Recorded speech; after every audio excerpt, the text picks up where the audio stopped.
নফল নামাজ সম্পর্কে। নফল নামাজ, সাধারণত নামাজ তো আমরা পড়ি, ফরজ নামাজ এটা তো আমাদের জিম্মায় জরুরি। ফরজকে উর্দুতে একটা প্রবাদ আছে, ফরজ তো করজ হ্যায়, মানে ফরজ তো কর্জা, এটা আমাকে দিতেই হবে, আমার জন্য জরুরি। এছাড়া অতিরিক্ত কিছু নামাজ যদি আমরা পড়ি তো এর দ্বারাই মহাব্বত আসে। এই জন্য নফলের আর এক নাম হলো মুস্তাহাব। মুস্তাহাব শব্দটার মূল ধাতু হলো হুব্বুন। হুব্বুন মানে আমরা সবাই জানি মহাব্বত। মুস্তাহাব থেকে, মহাব্বত থেকে আসছে মুস্তাহাব, অর্থাৎ যে নামাজের দ্বারায় মহাব্বত তৈরি হয়, যে নামাজের দ্বারায় আল্লাহর সাথে বান্দার মহাব্বত তৈরি হয় এবং আল্লাহ পাকও বান্দাকে মহাব্বত করেন। হাদিসের মধ্যে আসছে, বুখারী শরীফের মধ্যে আসছে, মা ইয়াজালু আবদি ইয়াতাকাররাবু ইলাইয়া বিন নওয়াফিল হাত্তা উহিব্বাহু। আমার কোনো বান্দা যখন নফল ইবাদত করার দ্বারায়, নফল নামাজ, নফল রোজা, নফল দান খায়রাত, জিকির, তেলাওয়াত, যে কোনো নফল ইবাদত করার দ্বারায় অল্প অল্প করে করতে করতে সে আমার নৈকট্য অর্জন করার জন্য অল্প অল্প নফল ইবাদত করতে করতে করতে করতে এক পর্যায়ে এমন এসে যায় যে আমি আল্লাহ তাকে মহাব্বত করতে শুরু করি। ফাইদা আহবাবতুহু, যখন আমি আল্লাহ তাকে মহাব্বত করি, কুনতু সামআহুল্লাযী ইয়াসমাউ বিহি, তখন আমি তার হাত হয়ে যায়, কান হয়ে যায় যে কান দিয়ে সে শোনে। ওয়া বাসারাহুল্লাযী ইউবসিরু বিহি, এবং তার চোখ হয়ে যায় যে চোখ দিয়ে সে দেখে। ওয়া ইয়াদাহুল্লাতী ইয়াবতিশু বিহা, তার হাত হয়ে যায় যে হাত দিয়ে সে ধরে।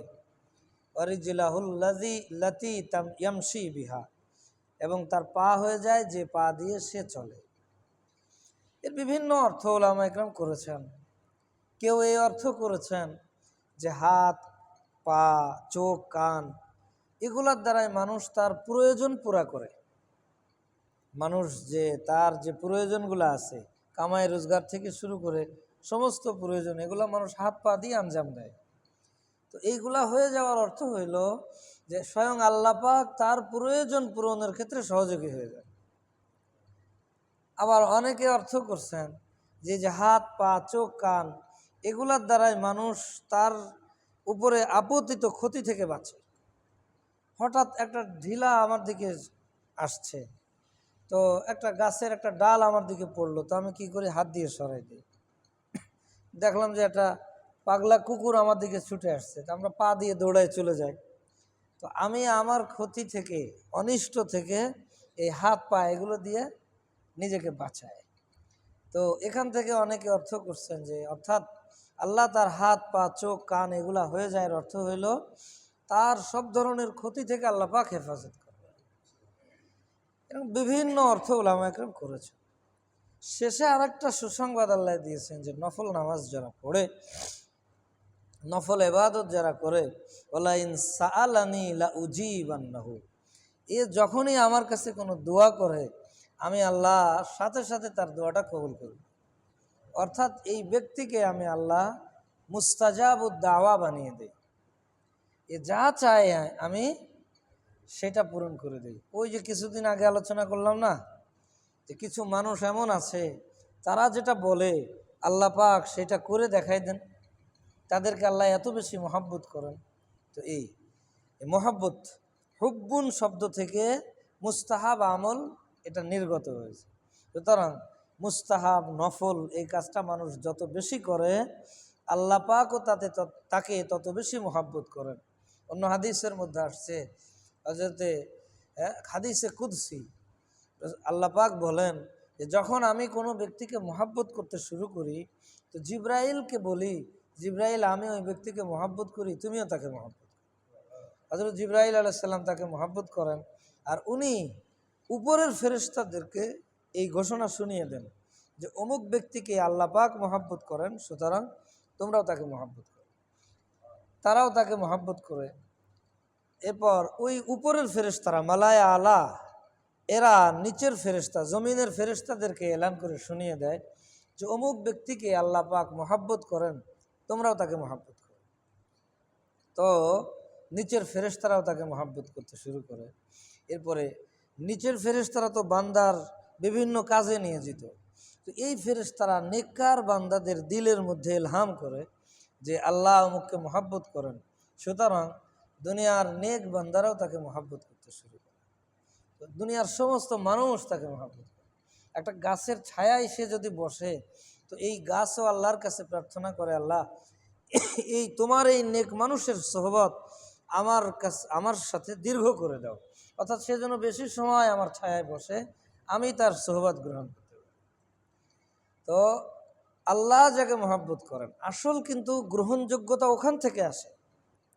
একটা হলো নিচের থেকে গ্রহণযোগ্যতা, সাধারণ মানুষ খুব মহাব্বত করে, লক্ষ লক্ষ মানুষ ছুটে যাচ্ছে, অমুকের নাম শুনতেছে, লক্ষ লক্ষ মানুষ ছুটে যাচ্ছে, এই মহাব্বত আসল না।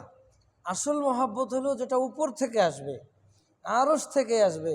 আল্লাহ পাক মহাব্বত করবেন, এরপরে হযরত জিবরাইল আলাইহিস সালাম করবেন, উপরের ফেরেশতারা, নিচের ফেরেশতারা, বিশেষ মানুষ, এনাদের পক্ষ থেকে যে মহাব্বতটা হয়, এই মহাব্বতটা স্থায়ী। এখানেও সবাই মহাব্বত করে, দুনিয়ার ফাসেক ফুজ্জাররাও তাকে মহাব্বত করে। নেককারদের দেখলে একদম যে মানুষটা দুনিয়ার একেবারেই একদম নিচে নেমে গেছে, এই মানুষটাও তাকে সালাম করে, তাকে সম্মান করে। আর আরেক ধরনের মহাব্বত আছে যেটা নিচের থেকে শুরু হয়, সাধারণ মানুষের মাঝে, ওলামা একরাম চেনে না, জানে না, সাধারণ মানুষ তাকে খুব মহাব্বত করে, তার নাম শুনলে লক্ষ লক্ষ মানুষ ছুটে চলে যাচ্ছে। কিন্তু এই মহাব্বত বেশি দিন স্থায়ী হয় না, যেহেতু এটা উপর থেকে উঠিনি, নামেনি, নিচের থেকে শুরু হয়েছে। এটা হয় কি, ওই যে লক্ষ লক্ষ মানুষ এখন ফুলের মালা নিয়ে দৌড়াচ্ছে, কিছুদিন পরে আল্লাহ আমাদের হেফাজত করেন, যখন আমার ভেতরের জিনিসটা বাহিরে চলে আসে, মানুষ দেখে ফেলে যে আমি যেটা করি, মানুষের সামনে বলি, এটা তো আসলে আমার ভেতরের না, এটা মুখে বলি, বাস্তবে আমি আমল করি না, তখন ওই মানুষগুলা জুতার মালা নিয়ে দৌড়ায়। যে মানুষগুলো আগে ফুলের মালা নিয়ে আমাকে মহাব্বত করতো, সেই মানুষগুলা এখন জুতার মালা নিয়ে দৌড়াচ্ছে। এর কারণ হলো মহাব্বত উপর থেকে আমি শুরু করতে পারি। আমি যদি আল্লাহ রব্বুল ইজ্জতের এই ছোট ছোট নফল কাজগুলা করার দ্বারাই আল্লাহর মহাব্বত অর্জন করতে পারতাম, তো আল্লাহ পাক হযরত জিবরাইল মালায়া আলা ফেরেশতাদেরকে, তারা নিচের ফেরেশতা, তারা জমিনবাসীদেরকে এলান করতো। তো উপর থেকে যে মহাব্বতের ধারাটা আসতো, এইটা কখনো শেষ হয় না। এ মানুষটা দুনিয়া থেকে চলে যায়, 1000 বছর হয়ে যায়, কিন্তু তার মহাব্বত আমাদের দিলে বাস করে, তার মহাব্বত মানুষের দিলে বাস করে।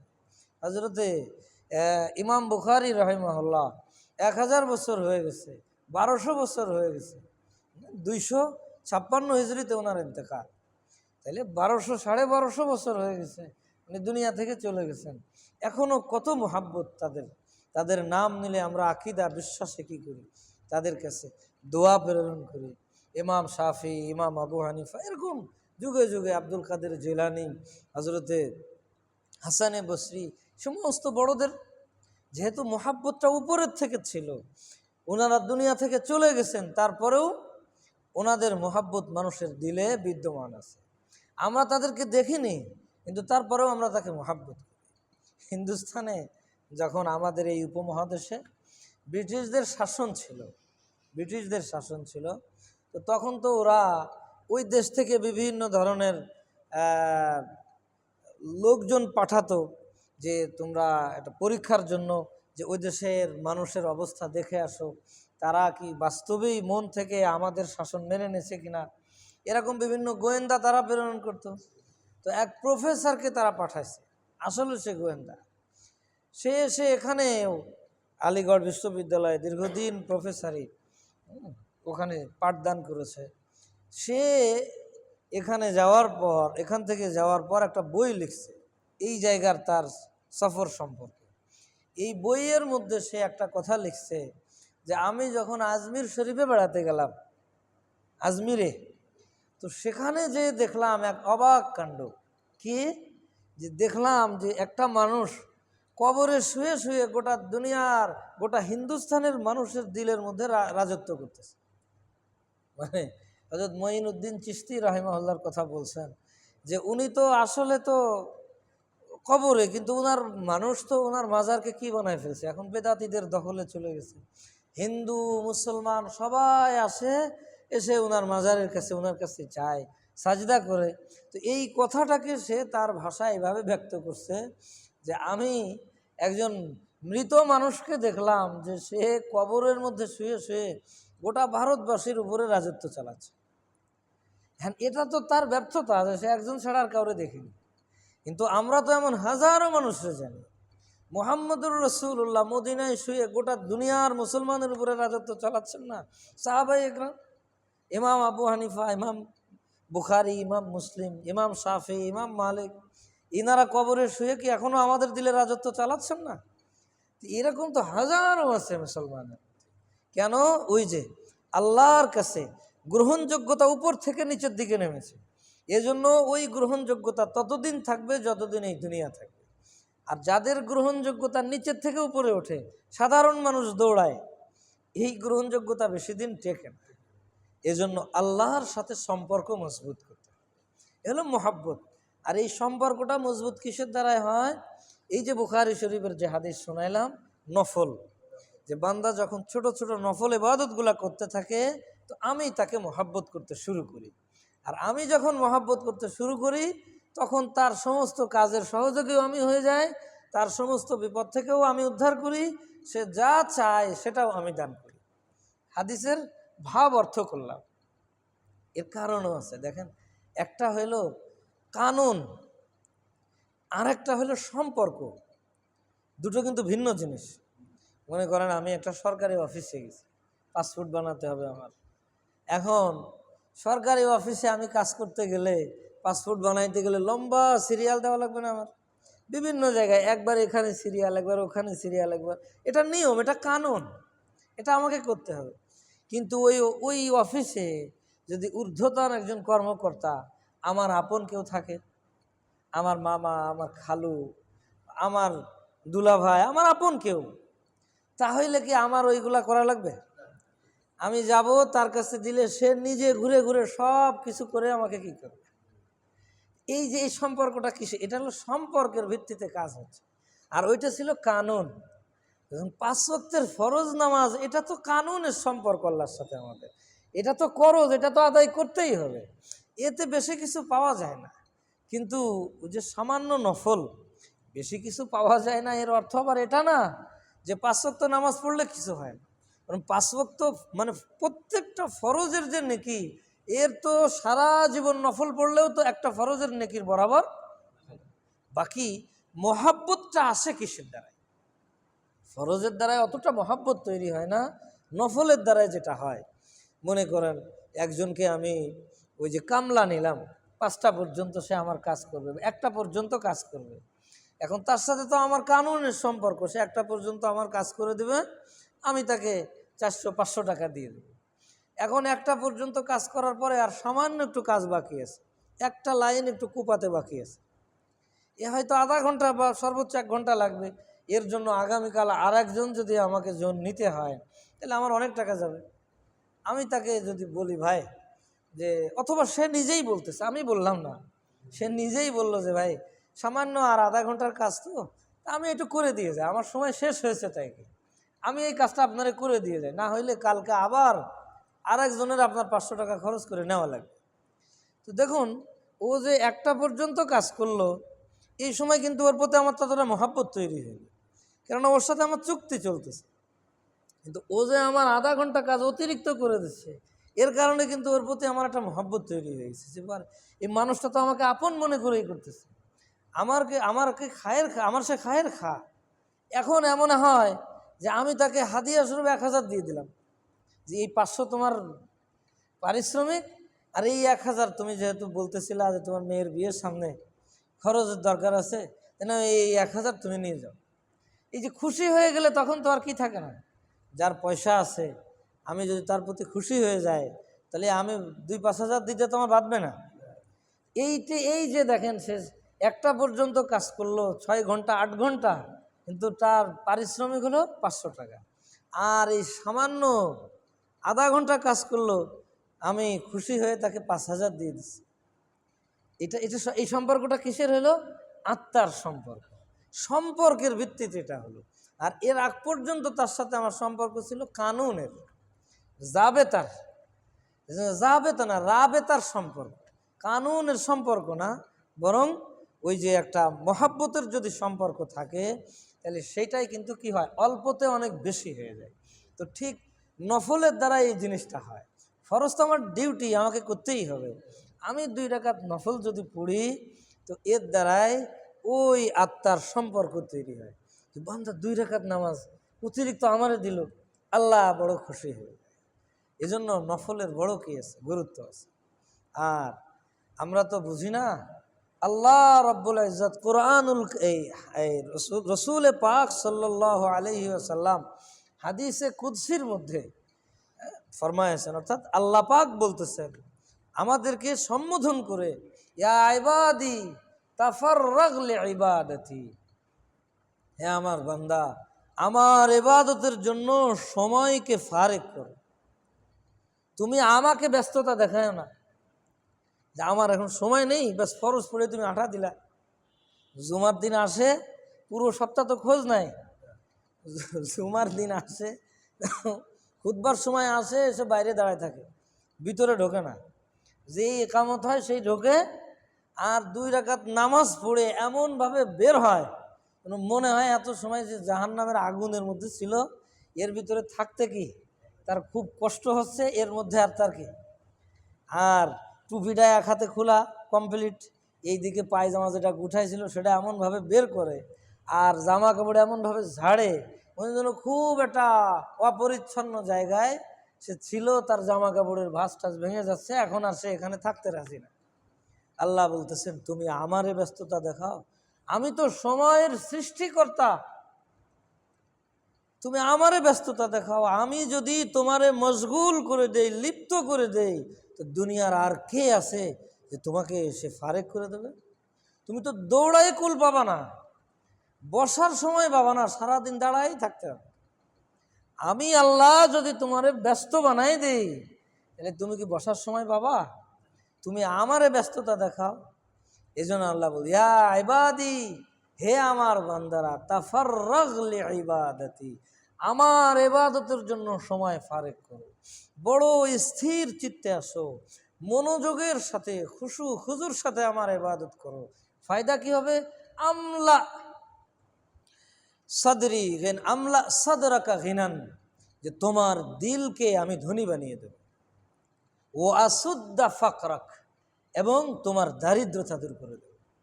দেখেন, তাইলে আল্লাহর বন্দেগি করলে আমার দুনিয়ারও লাভ না, আমার অভাব দূর হয়ে যাবে। আল্লাহ বলতেছেন হাদিসে কুদসি, যে তুমি যদি আমার ইবাদতের জন্য সময় ফারেক করো তাহলে আমি তোমাকে ধনী বানিয়ে দেব। তোমার দিলের ধনাট্যই তো আসল ধনাট্য। একজন মানুষ কোটি টাকার মালিক, কিন্তু তার পকেট থেকে 5 পয়সা বের হয় না। মসজিদের জন্য যদি চাওয়া হয়, চার দোকানদার 500 টাকা দিয়ে দিচ্ছে, কিন্তু ওই যে কোটি টাকার ধনী, সব থেকে বেশি সম্পদের মালিক গ্রামের মধ্যে, দেখা গেল 5 টাকাও বের হচ্ছে না। আসল ধনী কে? দিলের ধনাট্যতাই তো আসল ধনাট্য। রাসূলুল্লাহ বলেন, আল গিনা গিনান নফস, দিলের ধনী যে সেই আসল ধনী, যার দিল বড় হয়ে যায় সেই আসল বড়।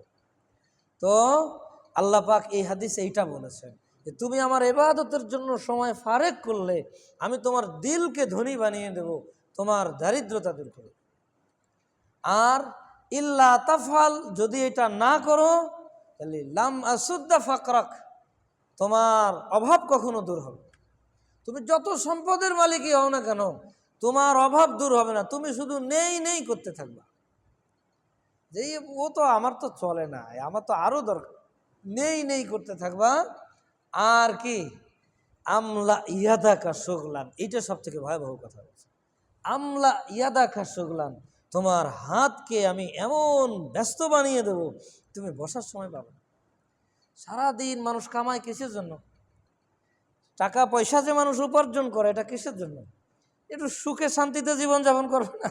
কিন্তু দেখা যায় যে সারা দিন টাকা উপার্জনে এমনভাবে ব্যস্ত যে না খাওয়ার সময় পায়, না একটু ঘুমানোর সময় পায়, না কেউ মারা গেলে জানাজা পড়ার সময়। তাইলে তাইলে পয়সায় আমার কি সুখ দিল বলো? তাহলে কি সুখ হইল? এই কথা আল্লাহ বলছে যে কামাবা তুমি অনেক, কিন্তু আসলে তোমার হাতকে আমি এমন ব্যস্ত বানাই দেবো। যে দেখেন না, অনেক রিসিপশনিস্ট আছে সারাদিন ওকে দাঁড়ায় থাকতে হয়, 1 মিনিট বসার সময় পায় না। আছে না এমন অনেক মানুষ?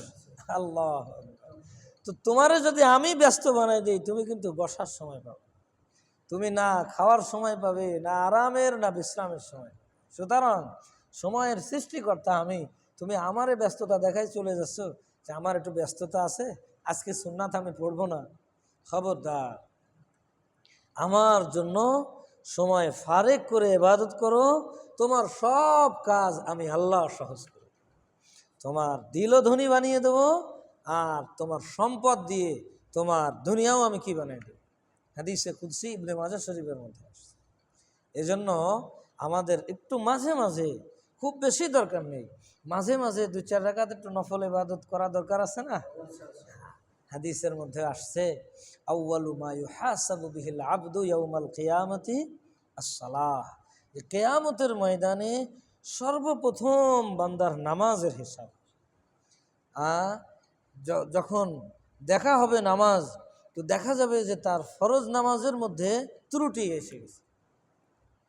ফরজ নামাজের মধ্যে যদি ত্রুটি এসে যায়, তো আল্লাহ বলবেন যে দেখো তো আমার বান্দার কোনো নফল টফল আছে কিনা। যদি নফল থাকে, তাহলে সেই নফল দ্বারাই ফরজের ত্রুটি দূর করে আল্লাহ আমাকে কি করে দেবে। তাহলে নফলের দরকার আছে না? এখন নফল বলতে আগে বুঝে নেই নফল কাকে বলে। ফরজ এবং ওয়াজিব ছাড়া সব নামাজকে পরিভাষায় নফল বলে। এই যে সুন্নাতে মুআক্কাদা যেগুলো আমরা পড়ি না, এগুলাও নফলের অন্তর্ভুক্ত।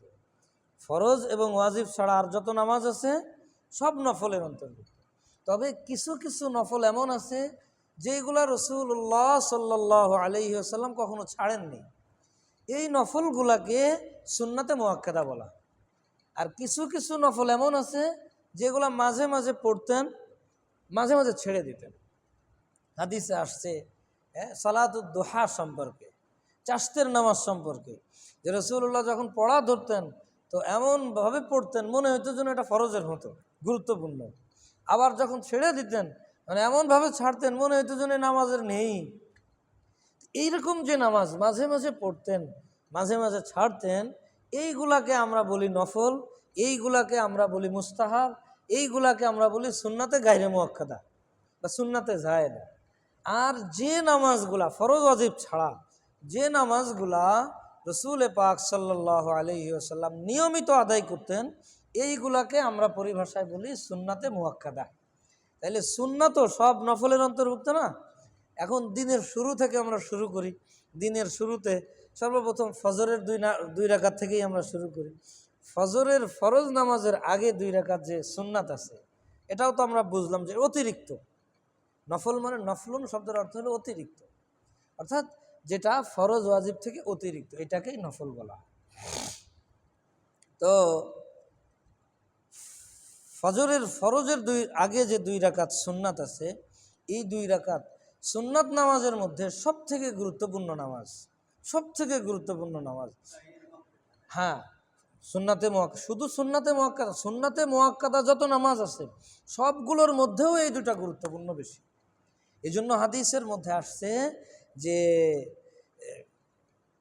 যে ব্যক্তির সকালে ফজরের এই 2 রাকাত সুন্নাত ছুটে গেল, তার জন্য দুনিয়ার সব কিছু কি হয়ে গেল। দুনিয়া এবং দুনিয়ার মধ্যে যা কিছু আছে সব কিছু থেকে উত্তম হইল এই ফজরের 2 রাকাত সুন্নাত। রাসূলুল্লাহ বলেছেন, এক হাদিসে আসছে যে যদি ঘোড়া তোমাকে, মানে আগের জামানায় বাহন তো ছিল ঘোড়া, যে ঘোড়া যদি তোমাকে মারায় মেরে ফেলার উপক্রম হয়, তাহলেও তুমি এই 2 রাকাত সুন্নাত ছেড়ো না। মানে এইরকম জরুরি সিচুয়েশনেও তুমি এটা ছাড়তে পারবে না, এত গুরুত্বপূর্ণ কথা রাসূলুল্লাহ বলেছেন। তো এই 2 রাকাত সুন্নাত, এজন্য অন্য সমস্ত সুন্নাতে মুআক্কাদার বিধান হইল যদি ফরজ নামাজের জামাত শুরু হয়ে যায় তাহলে পড়া যাবে না।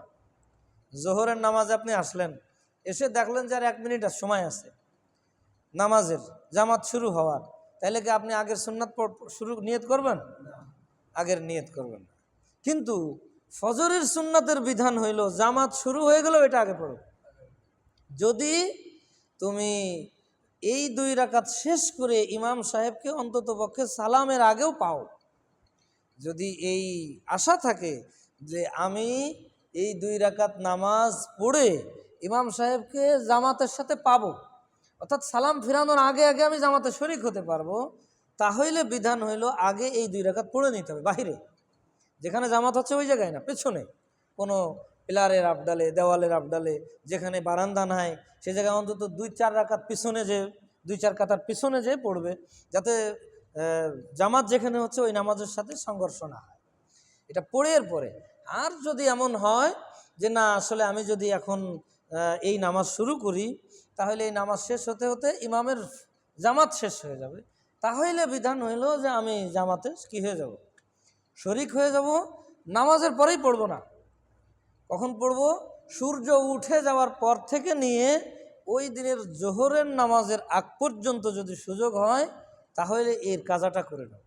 দেখেন নফলের কিন্তু কোনো কাজা নাই, নফলের কোনো, কিন্তু এই 2 রাকাত এত গুরুত্বপূর্ণ যে এর কাজার কথা বলা হয়েছে। যদি কোনো কারণে ছুটে যায়, পড়তে না পারি, তাহলে সূর্য ওঠার পর থেকে নিয়ে জোহরের নামাজ পড়ার আগ পর্যন্ত সুযোগ থাকলে এই 2 রাকাত পড়ে নেওয়া।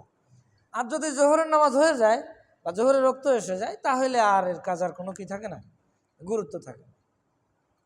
তো এই 2 রাকাত এটা তো আমরা আলহামদুলিল্লাহ সবাই পড়ি। এরপরে ফজরের নামাজ পড়ার পর থেকে নিয়ে সূর্য ওঠা পর্যন্ত তো আর কোনো নামাজ নাই। দেখুন 3টা সময় আছে যে 3টা সময় নামাজ পড়া হারাম, আর 3টা সময় আছে যে 3 সময় নামাজ পড়া মাকরুহ। আমি বলি 3টা সময় নামাজ পড়া হারাম, সে 3টা সময় কি? একটা হলো সূর্য যখন ওঠা শুরু হয় সেই সময় থেকে নিয়ে 1 হাত পরিমাণ উপরে ওঠা পর্যন্ত, 1 হাত পরিমাণ উপরে ওঠা পর্যন্ত সাধারণত 13 থেকে 15 মিনিটের সময় নেয়। একটু অতিরিক্ত ধরে 15 মিনিট ধরে নিতে পারেন আপনি আগে পরে, যাতে আমি যেন হারাম ওয়াক্তের মধ্যে ঢুকে না যাই। এই টাইমটায় সব ধরনের নামাজ পড়া হারাম, ফরজ নামাজও পড়া হারাম, নফল পড়াও হারাম, কাজা করাও কি, এমনকি জানাজার নামাজ পড়াও হারাম। সূর্য যখন ওঠে ওই সময় থেকে নিয়ে সূর্য 1 হাত 1 তীর পরিমাণ উপরে উঠা পর্যন্ত সর্বোচ্চ 15 মিনিট এই টাইমটা হয়। আর 2 নম্বর হারাম টাইম হলো সূর্য যখন একদম মাথার উপরে স্থির থাকে। সূর্য কোনো সময় স্থির থাকে না, সূর্য যেখান থেকে উদয় হয় ওই জায়গা থেকে নিয়ে যে জায়গায় ডোবে, এ তো উঠার সাথে সাথে এসে চলতে শুরু করে, তার গতিতে সে চলে। কিন্তু যেখান থেকে উদয় হয় আর যেখানে অস্ত্র যাবে এই 2-এর একদম মধ্যবর্তী যে স্থানটায় আসে, ওই সময় সে সামান্য 2-2.5 মিনিটের জন্য স্থির থাকে, তখন সূর্য চলে না। ওই সময়ের ছায়াটাই হলো প্রত্যেকটা বস্তুর আসল ছায়া। এছাড়া তো সূর্য যখন এদিকে চলে যাবে ছায়া লম্বা হতে থাকবে, ওইদিকে থাকলে এদিকে লম্বা হবে। তো আমার আসল ছায়া কখন? যখন ওই সূর্য 2-2.5 মিনিটের জন্য স্থির থাকে, এরপরে ঝাওয়াল হয়ে যায়, মানে সূর্য তখন নেমে যায়, তখন থেকে জোহরে রক্ত হয়। তো ওই যে সূর্য যে টাইমটুকু স্থির থাকে এই 2-2.5 মিনিট 3 মিনিট ধরে নেন, এই 3 মিনিট নামাজ পড়া হারাম। আর আরেকটা সময় হলো সূর্য যখন ডুবে সর্বোচ্চ 1 থেকে 1.5 মিনিট, এই টাইমটুকু নামাজ পড়া হারাম। এই 3টা টাইম কোনো ধরনের কোনো নামাজ, না ফরজ পড়া যাবে, না ওয়াজিব, না সুন্নাত, না মুস্তাহাব, না জানাজা। আর 3টা সময় আছে যে 3 সময় নফল নামাজ পড়া মাকরুহ, কিন্তু ফরজ নামাজ, কাজা নামাজ, জানাজার নামাজ এগুলো পড়া যাবে। এই 3 সময়ের 1 নম্বর সময় হলো যখন ফজরের রক্ত শুরু হয়, অর্থাৎ সুবে সাদেক হয়ে যায়, যখন থেকে রোজা শুরু হয়, ওই সুবে সাদেক হওয়া থেকে নিয়ে ফজরের নামাজ পড়া পর্যন্ত শুধুমাত্র ফজরের 2 রাকাত সুন্নাত ছাড়া অন্য কোনো নফল নামাজ পড়া এটা মাকরুহ, মানে মাকরুহ তাহরিমি, হারাম। অন্য কোনো নফল নামাজ এই টাইমে পড়া যাবে না। হ্যাঁ, কেউ কাজা নামাজ পড়তে চাইলে পড়া যাবে, ফরজ পড়া যাবে, কিন্তু নফল পড়া যাবে না। আচ্ছা, আসতেছি আমি ওই জায়গায়। তাইলে মাকরুহ ওয়াক্তের 1 নম্বর হলো সুবহে সাদেক থেকে নিয়ে ফজরের নামাজ পড়া পর্যন্ত শুধুমাত্র ফজরের 2 রাকাত নামাজ ছাড়া আর কোনো নামাজ, নফল নামাজ পড়া এটা যাবে না, মাকরুহ। আর 2 নম্বর ওয়াক্ত হলো ফজরের নামাজ পড়ার পর থেকে নিয়ে সূর্য ওঠার আগ পর্যন্ত। ফজরের নামাজ পড়ে ফেলছি, এটা পড়ার পর থেকে নিয়ে সূর্য ওঠার আগ পর্যন্ত এখনও কোনো নফল নামাজ পড়া যাবে না। এটাও কি নফল নামাজের জন্য, কেউ যদি কাজা নামাজ পড়তে চায় পড়া যাবে। আর 3 নম্বর ওয়াক্ত হইল আসরের নামাজ পড়ার পর থেকে নিয়ে মাগরিবের নামাজ পড়া পর্যন্ত। আসরের নামাজ পড়ার পর থেকে নিয়ে মাগরিবের নামাজ পড়া পর্যন্ত অন্য কোনো নফল নামাজ পড়া যাবে না। ফরজ, কাজা, জানাজা এগুলো পড়া যাবে, কিন্তু নফল নামাজ পড়া যাবে না। নফল নামাজ পড়া এখানেও মাকরুহ তাহরিমি। আসরের নামাজ পড়ার পর মসজিদে আসরের জামাত হয়ে গেছে, কিন্তু আমি এখনও আসরের নামাজ পড়িনি, তো আসরের নামাজ পড়ার আগে আমি নফল পড়তে পারবো, কিন্তু আসরের নামাজ পড়ে ফেললে আর পড়া যাবে। বুঝে আসছে? এই 3 সময় হইল নফল নামাজ পড়া মাকরুহ। এখন ফজরের নামাজ যখন আমি পড়ে ফেললাম, তো এরপরে সূর্য ওঠার আগ পর্যন্ত তার নফল নামাজ পড়া যাচ্ছে না। সূর্য যখন ওঠা শুরু হয় 1 তীর পরিমাণ ওঠা পর্যন্ত নামাজ, কোনো নামাজই পড়া যাবে না, হারাম। এবার সূর্য যখন 1 হাত পরিমাণ উপরে উঠে গেল, এই সময় ইশরাকের রক্ত শুরু হবে। বুঝে আসছে? ইশরাকের রক্ত শুরু হবে কখন? সূর্য যখন 1 তীর পরিমাণ উপরে উঠে যায়, তখন থেকে ইশরাকের রক্ত শুরু হয়। ইশরাকের নামাজ 2 রাকাতও কেউ পড়তে পারে, 4 রাকাতও পড়তে পারে, 2 রাকাত করেও 4 রাকাত পড়তে পারে, আবার 1 সালামে 4 রাকাতও পড়তে পারে। ইশরাকের নামাজের ফজিলত হাদিসে আসছে, অনেক ফজিলতের কথা। যদি কোনো ব্যক্তি ফজরের নামাজ পড়ার পর সে ওই স্থানে বসে থাকে, বসে তাসবিহ, তাহলিল, তেলাওয়াত, জিকির এগুলা করতে থাকে, ইতিমধ্যে যদি ইশরাকের রক্ত হয়ে যায় আর সে ওই ইশরাকের নিয়তে 2 রাকাত নামাজ পড়ে, তো রসুল পাক সাল্লাল্লাহু আলাইহি ওয়াসাল্লাম বলেন এই ব্যক্তির আমল নামায় একটা কবুল হজ আর একটা কবুল উমরার নেকি লেখা। এত তাকিদ দিয়ে বলছেন রসুল্লাহ যে পরিপূর্ণ হজ, পরিপূর্ণ উমরা, এই পরিপূর্ণ শব্দটা রসুল্লাহ 3 বার বলেছেন। পরিপূর্ণ হজ, পরিপূর্ণ উমরা, পরিপূর্ণ হজ, পরিপূর্ণ উমরা, পরিপূর্ণ হজ, পরিপূর্ণ উমরার নেকি লেখা। আপনি যদি চিন্তা করেন একটা হজ করতে কত কষ্ট হয়, কত পয়সা যায়, এই সামান্য সময় আমি নামাজের পরে বসে থাকবো আর 2 রাকাত নামাজ পড়বো, এত সহজে একটা হজ আর একটা উমরার নেকি আল্লাহ দিয়ে দেবে? এটা তো আসলে চিন্তায় ধরবে না, লজিকে আসবে এটা। এটা ওই যে আগে যে কথাটা বললাম না, যে এইটা হলো তো সম্পর্কের ভিত্তিতে হয়, এটা কানুনে তো এই কথা ধরবে না। যে একজন 7 লক্ষ 8 লক্ষ টাকা খরচ করে হজ করে আসবে, সে যে নেকি পাবে, তুমি ফজরের নামাজের পরে 20 মিনিট বসে থেকে এইবার 2 রাকাত নামাজ পড়লে তুমি সেই নেকি পেয়ে যাবে, কানুনে ধরবে? এই যেহেতু এটা কানুনের সম্পর্ক না, এটা সম্পর্কের ভিত্তিতে হচ্ছে। আমি যেহেতু অতিরিক্তটা দিচ্ছি, তো আল্লাহ খুশি হয়েও আমাকে এত দিচ্ছেন যে ও 8 লক্ষ টাকা খরচ করে যা পাচ্ছে, আমি এখানে 2 রাকাত নামাজ পড়ে সেটা পেয়ে যাচ্ছি। বুঝে আসছে? আল্লাহু আকবার। তো ইশরাকের নামাজ ওয়াক্ত কখন থেকে শুরু হয়? ওই যখন থেকে হারাম ওয়াক্ত শেষ হয়ে যায়, সূর্য 1 হাত পরিমাণ উপরে উঠে যায়, তখন থেকে নিয়ে 2 রাকাত পারি, 4 রাকাত পারি। হ্যাঁ, উপরে উঠে গেছে দেখা যাচ্ছে, ব্যাস। আর এখন তো ওই যে টাইম দেওয়া থাকে ক্যালেন্ডারগুলোতে, হ্যাঁ, যে কোন সময় কি হয়। হ্যাঁ, না অত সময় লাগে না। সাধারণত আমাদের যে ফজরের নামাজটা আমাদের গ্রামগঞ্জে যে পড়া হয়, দেখা যায় ফজরের নামাজ শেষ হওয়ার পর সর্বোচ্চ 15 থেকে 20 মিনিট টাইম থাকে ফজরের রক্ত শেষ হতে।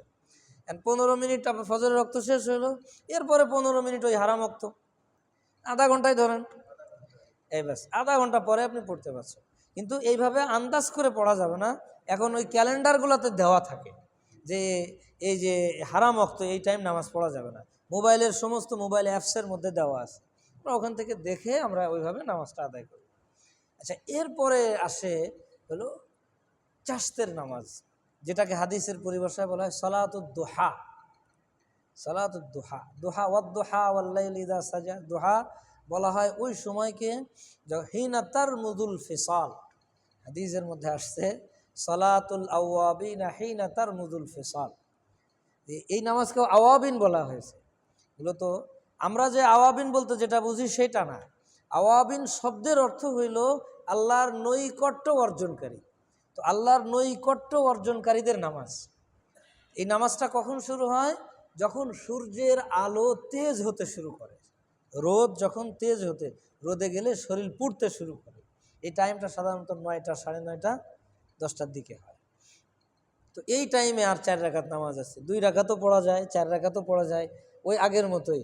এক সালামেও 4 রাকাত পড়া যায়, 2 রাকাত করেও পড়া যায়। কেউ 4 রাকাত পড়তে না পারলে 2 রাকাত পারলেও আলহামদুলিল্লাহ। এই নামাজের ফজিলত আসছে যে এই নামাজ যদি কেউ পড়ে তো আল্লাহ পাক দিনের শেষ পর্যন্ত তার জরুরত পূরণ করেন। বিশেষ করে তার রুজির জিম্মাদারি আল্লাহ নেন, রুজির হেফাজত আল্লাহ করেন। এই নামাজ আর মাগরিবের পরে সূরা ওয়াকিয়া, এই 2টা জিনিস কেউ করলে তার রুজির জিম্মাদারি স্বয়ং আল্লাহ পাক নিয়ে নেবেন। তো একটা হলো 2টা নামাজ, কিন্তু একটা হলো ইশরাকের নামাজ আর একটা হলো চাশতের নামাজ। এখন যদি আমরা ব্যস্ত থাকি, 2 নামাজ 2 সময় না পড়তে পারি, অনেক সময় আমরা কর্মক্ষেত্রে চলে যাই, দোকানে চলে গেলাম, চাকরিতে চলে যায়, অনেকে মাঠে চলে যায়। তো সেই ক্ষেত্রে আমাদের বড়রা বলেন যে একসাথে যদি যে কোনো একটা ওয়াক্তে দোনোটার নিয়তে পড়ে নেওয়া হয় তাহলে আল্লাহ পাক দোনোটার নেকি দান করবে। আমি ইশরাকের সময় ইশরাক এবং চাশ দোনোটার নিয়তে 2 রাকাত পড়লাম বা 4 রাকাত পড়লাম, যেটাই পড়ি ইনশাআল্লাহ দোনোটার নেকি আল্লাহ আমাকে দিয়ে দেবেন। অথবা আমি ইশরাক পড়তে পারিনি, আমি ফজর পড়েই হয়তো মাঠে চলে গেছি, 9টার দিকে বাড়িতে আসছি খাওয়ার জন্য, তো ওই সময় আমি পড়ে নিলাম চাশতের সময়, ইশরাকের নিয়তেও চাশতের নিয়তেও, তাহলে দোনোটার নেকি ইনশাআল্লাহ আল্লাহ দিয়ে দেবেন। তাহলে খুব সহজ করে দিলেন না? আচ্ছা, এরপরে আসে হলো জোহরের আগের 4 রাকাত সুন্নাত। এটাও অত্যন্ত গুরুত্বপূর্ণ। এটা তো সুন্নাতে মুআক্কাদা আমরা পড়ি। মূলত এটা জোহরের সুন্নাত না, মূলত এটা জাওয়ালের সুন্নাত। ওই যে সূর্য যখন ঢলে যায় না, এই সূর্য ঢলে যাওয়ার সুন্নাত এটা। কিন্তু সাধারণত ওই টাইমে আমরা কাজে ব্যস্ত থাকি, এই জন্য ওই টাইমে পড়া কি আমাদের সুযোগ হয় না, এই কারণে জোহরের আগে এটা পড়ে নেওয়া হয়। কিন্তু উত্তম হইল সূর্য ঢলে যাওয়ার সাথে সাথে 4 রাকাত পড়ে নেওয়া। এটা মূলত জোহরের সুন্নাত না। এজন্য জুমার দিন তো নামাজ 2 রাকাত, কিন্তু ওই সুন্নাত কয় রাকাত? 4 রাকাত। যদি জোহরের সুন্নাত হইতো তাহলে জুমার দিন ওইটা হইতো না। এটা মূলত জাওয়ালের সুন্নাত। রাসূলুল্লাহ সাল্লাল্লাহু আলাইহি ওয়াসাল্লাম এই নামাজটাও অত্যন্ত গুরুত্বের সাথে আদায় করেছেন। এমনকি একদিন কোনো কাজের কারণে এই নামাজ আদায় করতে পারছিলেন না, জোহরের আগে পারেননি, তো জোহরের পরেও পারেননি, আসরের পরে যে রাসূলুল্লাহ কাজা করেছেন, অথচ আসরের পরে তো নফল পড়া নিষেধ। এটা রসুলের বিশেষিত ছিল রসুলের জন্য। কিন্তু আমরা আবার আসরের পরে কাজা করতে না যাই, আমাদের নির্দেশ হলো জোহরের আগে না পারলে জোহরের পরে পড়ে নেব। যদি জোহরের আগে পারি আলহামদুলিল্লাহ, জোহরের আগে না পারলে জোহরের পরে পড়ার নিয়ম কি? জোহরের পরে নিয়ম হইল যে জোহরের নামাজ পড়ার পর জোহরের পরের যে 2 রাকাত সুন্নাত আছে এইটা আগে পড়তে হবে, তারপরে 4 রাকাত। এরম যেন না হয় যে জোহরের ফরজ পড়ার পর যেহেতু আগেরটা ছুটে গেছেন, আগেরটা আগে পড়লাম তারপরে কি হলো, তাহলে 2টা সুন্নত ছুটবে, 2টা সুন্নত ছুটে যাবে। তাইলে প্রথম সুন্নাত হইল যে আগেরটা আগে পড়তে পারিনি, আর দ্বিতীয় সুন্নাত ছুটবে যে জোহরের পরের যে 2 রাকাত এটা তো জোহরের পরের সাথে সাথে পড়া সুন্নাত, আর ওইটা আমি দেরি করে ফেললাম, তাহলে 2টো সুন্নত ছুটে গেল না। এই জন্য 2টো সুন্নত ছুটানো যাবে না, একটা ছুটে গেছে আগেরটা, পরেরটাও যেন না ছুটে, এই জন্য পরেরটা আগে তারপরে আগেরটা, হ্যাঁ আগেরটা পরে। তো ওইটাও খুব গুরুত্বপূর্ণ। পরের 2 রাকাতও খুব গুরুত্বপূর্ণ। যদি পরের 2 রাকাত পড়ার পর আর অতিরিক্ত 2 রাকাত নফল পড়া যায়, হাদিসের মধ্যে আসছে রাসূলুল্লাহ বলেন এই মানুষটাকে জাহান্নামের আগুন স্পর্শ করবে। আমার যদি সুযোগ থাকে কোনো দিন তখন একটু পড়ে নিলাম ওই নিয়েতে, যে পরে তো 2 রাকাত পড়ি, যদি 4 রাকাত হতো তো পড়াই তো লাগতো, যেরকম আগে 4 রাকাত আমরা পড়ি, পরেও যদি 4 রাকাত, জুমার দিন তো 4 রাকাত পড়ি, তো ওরকম প্রতিদিনই যদি 4 রাকাত থাকতো তাহলে 4 রাকাতই তো পড়তাম।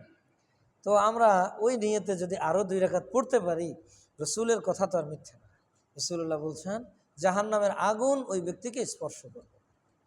কত গুরুত্বপূর্ণ। যেদিন ব্যস্ততা থাকে সেদিন পড়লাম না, তো যেদিন ব্যস্ততা নেই, এখান থেকে বাসায় যাব, বাসায় যেয়ে খানা খেয়ে হয়তো কী করব, বিশ্রাম করব। 2 রাকাত নামাজ পড়তে না আমার সর্বোচ্চ 3 মিনিট সময় লাগবে, 3 মিনিট 4 মিনিটের জন্য আর 2 রাকাত পড়ে নিলাম। এরপর আসরের আগের যে 4 রাকাত আছে, এটা তো সুন্নাতে মুআক্কাদা না, অতিরিক্ত মানে নফল। যদি সুযোগ থাকে পড়লাম। হাদিসে আসছে এই নামাজ যদি কেউ পড়ে আল্লাহ পাক তার উপরে রহমত বর্ষণ করেন, রহমত নাজিল করেন। আমার যদি সুযোগ থাকে আমি পড়ে নিলাম। এরপর মাগরিবের নামাজের পরে 2 রাকাত সুন্নাত, এটা তো সুন্নাতে মুআক্কাদা, পড়তেই হবে। মাগরিবের নামাজের পর অতিরিক্ত 6 রাকাত নামাজের কথা আসছে, যেটাকে আমরা সালাতুল আওয়াবিন বলি। এই নামাজের অনেক বেশি ফজিলতের কথা আসছে। এক হাদিসে আসছে যে যদি কোনো ব্যক্তি এই 6 রাকাত নামাজ মাগরিবের নামাজের পরে পড়ে, তাহলে তার গুনাহ সমুদ্রের ফেনা পরিমাণ হইলেও আল্লাহ মাফ করে দেবে। অন্য হাদিসে আসছে যে ওই ব্যক্তি 12 বছর ইবাদত করলে যে পরিমাণ নেকি হয়, এই 6 রাকাত নামাজ পড়লে আল্লাহ পাক সেই পরিমাণ নেকি তাকে দান করবে। এখন যদি প্রশ্ন করা যায় এত নেকি, তো ওই উত্তর ওই একই, যেহেতু এটা কি হচ্ছে, মহাব্বতে হচ্ছে। এজন্য আমি যেহেতু মহাব্বতে দিচ্ছি, সেও আমাকে মহাব্বতে দেবেন, আল্লাহ আমাকে কিসে দেবেন। এখন আমি বান্দা, আমার দেওয়া তো ক্ষুদ্র, আল্লাহ তো অসীম, সুতরাং তার দানও অসীম। আমি দিচ্ছি 6 রাকাত ক্ষুদ্র, কিন্তু আল্লাহ তো আর ক্ষুদ্র না, আল্লাহ অসীম, তিনি দিচ্ছেন 12 বছরের ইবাদত। নফল নামাজ ফজিলতের ক্ষেত্রে হাদিস গ্রহণযোগ্য। সুতরাং আমরা যদি কোনোদিন আমাদের সুযোগ থাকে, কোনোদিন ব্যস্ততা থাকে ভিন্ন, যেমন আজ আমরা একটা প্রোগ্রামে বসেছি, সুযোগ পাইনি, কিন্তু যেদিন আমার এরকম কোনো ব্যস্ততা না থাকে, আমাকে আজকে বাজারে যাওয়া লাগবে না, আমি আসি ব্যাস মসজিদেই, তো সুযোগ থাকলে এই 6 রাকাত নামাজ পড়ে নেওয়া। উলামা ইকরাম তো এই কথাও বলেন যে যদি 6 রাকাতের সুযোগ না হয়, তাহলে ওই 2 রাকাত সুন্নত সহ যদি 6 রাকাত পড়ো, মানে সুন্নত 2 রাকাত অতিরিক্ত 4 রাকাত, তাহলেও এই ফজিলত পাওয়া যায়। 2 রাকাত সুন্নাত মাগরিবের আর অতিরিক্ত 4 রাকাত, তাহলেও ইনশাআল্লাহ আল্লাহ পাক এই ফজিলত দান করবেন। তো আমরা চেষ্টা করব ইনশাআল্লাহ। এশার আগে অনেকে বলেন 4 রাকাত নফল আছে, যদি আমাদের সুযোগ থাকে পড়ব। এশার নামাজের পর 2 রাকাত সুন্নাতে মুআক্কাদা আছে, এটা তো পড়তে হবে। এরপর বেতের, যদি অতিরিক্ত 2-1 রাকাত নামাজ আমরা পড়তে পারি, তাহলে বেতেরের আগে 2 রাকাত যে পড়লাম, এরপরে আরও 2-4 রাকাত পড়ে এরপরে যদি আমি বেতর পড়তে পারি খুবই ভালো হয়। আরেকটা নামাজ আছে যে নামাজকে সালাতুল লাইল বলা হয়। এই নামাজটা, এই সুন্নাতটা আমাদের অঞ্চলে এর প্রচলন নাই। আমাদের অঞ্চলের মানুষ এই সুন্নাতের উপরে আমল করে না, আমল নাই। সেইটা কি, রাতে ঘুমানোর আগে কমপক্ষে 2 রাকাত নামাজ পড়া। আরবদের মধ্যে এই সুন্নাতের বড় প্রচলন আছে। ওরা যেখানেই থাকুক, বাড়িতে আসার পরে ফ্রেশ হয়ে 2 রাকাত নামাজ পড়ে এরপরে কমপক্ষে 2 রাকাত। এইটা রাসূলের একটা সুন্নাত, এটা আমরা অনেকে হয়তো জানিও না। মানে ওই নফল, ওই যে বললাম সুন্নাত নফল সবটাই একই, মানে এটা সুন্নাতে মুআক্কাদা না, এটা সুন্নাতে গায়রে মুআক্কাদা। অর্থাৎ নফল বলতে পারেন, মুস্তাহাব বলতে পারেন, সুন্নাতও বলতে পারেন, সুন্নাতে জায়েদা মানে সুন্নাতে গায়রে মুআক্কাদা। এটা 2 রাকাত থেকে নিয়ে 100 রাকাতও হতে পারে। 2 রাকাত থেকে নিয়ে আমি যত রাকাত পড়তে পারি ঘুমানোর আগে। তো একটা মৃত সুন্নাত জিন্দা করলে হাদিসের মধ্যে আসছে যে আল্লাহ পাক তাকে একটা শহীদের মতো নেকি দান করেন। মান আহইয়া সুন্নতি ইনদা ফাসাদি উম্মতি ফালাহু আজরু শহীদ। কোনো ব্যক্তি যে এলাকায় ওই সুন্নতটার প্রচলন নেই, এই সুন্নতকে প্রচলন নেই মানে মৃত সুন্নাত, মানে ওই এলাকায় ওই সুন্নতটার প্রচলন নেই, এই সুন্নতটাকে যদি সে জীবিত করে, জীবিত করার অর্থ হলো প্রচলন ঘটায়, অর্থাৎ নিজে করে, নিজের অধীনস্থদের শেখায়, অন্যদের বলে, যাতে এলাকাবাসী সবার মধ্যে প্রচলন হয়ে যায়। তো এই ব্যক্তিকে আল্লাহ পাক একজন শহীদের মর্যাদা দান করেন, শহীদের নেকি দান করেন। একটা শহীদের কত নেকি, শহীদ মৃত্যুর সাথে সাথে জান্নাতে চলে যায়। তো আমরা এই নিয়তে ইনশাআল্লাহ এই সুন্নতটা চালু করতে পারি না? এর বহুবিধ ফায়দা আছে। 1 নম্বর ফায়দা হইল যে এই 2 রাকাত নামাজ পড়ার যদি আমি শুরু করি, তাহলে অন্তত কমাস কম আমার রাতের ঘুমটা অজু সহ হবে। আমি ঘুমানোর আগে পড়বো না, তাহলে আমি অজু করে আসছি, অজু করে এসে যখন নামাজ পড়ে শোবো, তাহলে আমার ঘুমটা কি হবে? অজু সহ হয়ে গেল না? অজু সহ যদি কেউ ঘুমায়, রাত্রে মারা গেলে শাহাদাতের নসিব হয়। এই একটা বিশাল ফায়দা হয়ে গেল। 2 নম্বর ফায়দা হইল, এরপরে আসতেছে, আমরা বলতেছি যে আরেকটা নামাজ যেটাকে বলা হয় একদম ওই রাতের শেষে, মানে ঘুম থেকে উঠে শেষ রাতে নামাজ পড়া। একটা তো হলো ঘুমানোর আগে, যেটাকে সলাতুল লাইল বলে, এই জন্য তারাবির নামাজও এর অন্তর্ভুক্ত। আর আরেকটা হলো কিয়ামুল লাইল, এটাকে বলা হয় যে নামাজ ঘুম থেকে উঠে শেষ রাতে পড়া হয়। এটাকে আমরা আমাদের পরিভাষায় তাহাজ্জুদ বলি। এই নামাজ ফরজ এবং ওয়াজিবের পরে সব থেকে গুরুত্বপূর্ণ, সব থেকে বেশি ফজিলতপূর্ণ নামাজ। ফরজ এবং ওয়াজিবের পরে সব থেকে ফজিলতপূর্ণ নামাজ হলো তাহাজ্জুদের নামাজ। কিন্তু হ্যাঁ, এই নামাজ আমরা অনেকে কি করি না, পড়তে পারি না। অথচ নফল নামাজের মধ্যে সব থেকে ফজিলতের নামাজ তাহাজ্জুদ। ওই সময়টাই সব থেকে বরকতপূর্ণ। এই জন্য আসলে আমরা যে পড়ি না তা না, আসল কথা হইল যে পড়ার তৌফিক হয় না, আল্লাহর পক্ষ থেকে কি হয় না, যে সবাই তো আর এমন না। দেখুন, ওই টাইমটা বড় মূল্যবান টাইম, বড় গুরুত্বপূর্ণ টাইম। ওই সময় আল্লাহ পাক প্রথম আসমানে নেমে আসেন, এসে ডাকতে থাকেন, আলা মিন মুস্তাগফিরিন ফাগফির আলা, আলা মিন মুস্তারজিকিন ফারজুকহু, আলা মিন মুবতালান ফাওয়াফিহু, আলা কাযা আলা কাযা হাত্তা সাল্লাহ। এক একটা সমস্যা নিয়ে ডাকতে থাকে যে কেউ কি আসো, তোমার এই সমস্যা যদি থাকে আমার কাছে চাও, আমি দেওয়ার জন্য চলে আসছি। আচ্ছা, এই সমস্যা, তোমার গুনাহ মাফ করানো লাগবে, তোমার রুজি বৃদ্ধি করা লাগবে, তুমি এই বিপদে আছো, তোমার রোগ ভালো করতে হবে, এরকম এক একটা সমস্যা নিয়ে আল্লাহ ডাকতে থাকেন। যে সমস্যা কারো থাকলে আমি আসছি দেওয়ার জন্য, আমার কাছে চেয়ে নাও। এইভাবে সুবহে সাদেক পর্যন্ত আল্লাহ ডাকতে থাকে। তো যে টাইমে আল্লাহ পাক দুনিয়ার আসমানকে কোরআনে বলা হয়েছে আমাদের ছাদ, পৃথিবী হইল আমাদের বসবাসের জায়গা, আর পৃথিবীর যে আসমান, প্রথম আসমান, এটাকে কি বলা হয়েছে কোরআনে? ছাদ বলা হয়েছে। এর অর্থ কি? যে আল্লাহ আমার বাড়ির চলে আসে, আমার ছাদে চলে আসেন। মানে কি? আমারে দেওয়ার জন্য যদি আমার এলাকার এমপি, প্রধানমন্ত্রী যদি আমার বাড়ি চলে আসে, যে তোমার কোনো প্রয়োজন থাকলে বলো, আমি পূরণ করব। এই সময় যদি আমি কম্বল মুড়ি দিয়ে ঘুমাই, তাহলে আমার থেকে হতভাগা আর কেউ থাকবে? এই জন্য চেষ্টা করা দরকার। আমাদের তো আলহামদুলিল্লাহ অধিকাংশেরই বয়স হয়ে গেছে বেশি। বয়স যখন বেশি হয়ে যায় তখন ঘুম কম হয়ে যায় না? আমরা চেষ্টা করলে কিন্তু পারি। প্রথমে আমাকে ঘুম থেকে উঠে শেষ রাত্রে পড়ব, এই টাইমটাই গুরুত্বপূর্ণ টাইম। এজন্যই দেখবেন এই টাইমে কোনো ফাসেক ফুজ্জারদের জেগে থাকার তৌফিক হয় না। এই টাইম ফাসেক ফুজ্জারদের জেগে থাকার তৌফিক হয় না। যেমন দুনিয়ার মদখোর, এরপরে চোর, লুচ্চো, লম্পট, এরা ওই নাইট ক্লাবে যে এদিক সেদিক করে ওই 12টা 1টা 2টোই বাস। এরপরে কি? হ্যাঁ, তখন তো নেককারদের জাগার সময়। এই জন্য ওই সময় কোনো ফাসেক ফুজ্জার জেগে থাকুক, এটা আল্লাহ কি করেন না। আর ওই সময়টা হলো আল্লাহর বিশেষ রহমত নাজিলের সময়।